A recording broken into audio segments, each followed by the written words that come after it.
guys! Welcome to my another mini vlog. Ang babaeng alipin sa Japan na hindi pa rin yumayaman.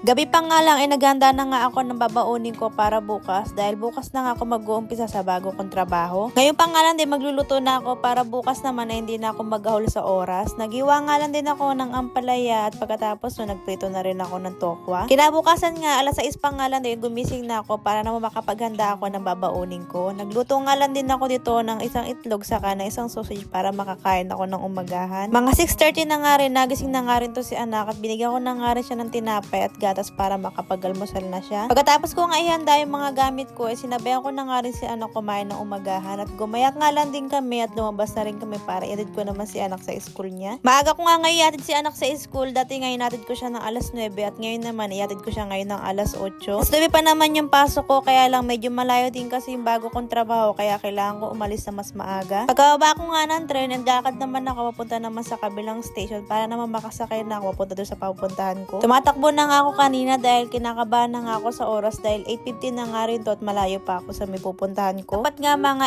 8:45 nandun na ako sa bago kong trabaho dahil meron pa nga kaming meeting. Caregiver nga ulit yung pinasukan ko at ibang kumpanya nga lang din to. Pagkababa ko nga ng train, naglakad na nga rin ako dahil 15 minutes pa nga ako maglalakad mula sa train station papunta sa trabaho ko. 9 to 5 nga rin yung pasok ko at fast forward na nga guys, hindi na nga ako nakapag-video kanina sa trabaho at pauwi na nga rin ako. Unang araw ko pa nga sa trabaho pero grabe na agad yung pagod na naranasan ko ngayon. Kukunti pa nga lang din kami mga staff dahil ka-open nga lang din ng kumpanya na to. At 6:30 na nga rin to at nakauwi na nga to si anak. So pagka-uwi ko nga rin kanina, naligo na nga ako kaagad para naman hindi na kumapit kay anak yung amoy na galing sa may facility. At dahil caregiver nga ako, hindi mo talaga may iwasan na may mga dumikit sa yung dumi galing sa pasyente. Nabayan ko na nga rin kumain si anak at pagkatapos nga namin kumain, hinugasan ko na nga rin yung mga platong pinagkainan namin. Maglilinis na nga rin ako ng lababo para bukas naman ng umaga wala namang kalat dito sa kusina namin. Pagkatapos ko nga linisin yung kusina namin, ito nga si anak, nangihingi pa nga siya ng ice cream kaya binigyan ko na. Hindi rin siya kasi ganun kumakain ng ice cream. Pag sinabi kong hindi talaga siya kumukuha kahit na kaya naman niyang kumuha. Pag isang linggo ko nga siya pinapakain ng ice cream para naman hindi siya sikmurain. At habang kumakain nga si anak ng ice cream, inasikaso ko na nga rin itong mga basura namin. Noong isang araw ko pa nga ito tinatapon kaya lang laging puno nilalagyan na namin ng basura kaya inaakit ko ulit. Pagkatapos ko nga asikasuhin yung basura namin, sinampay ko na nga rin tong uniform ko. Isang peraso nga lang din muna ibinigay nila sa akin dahil part-time lang naman ako.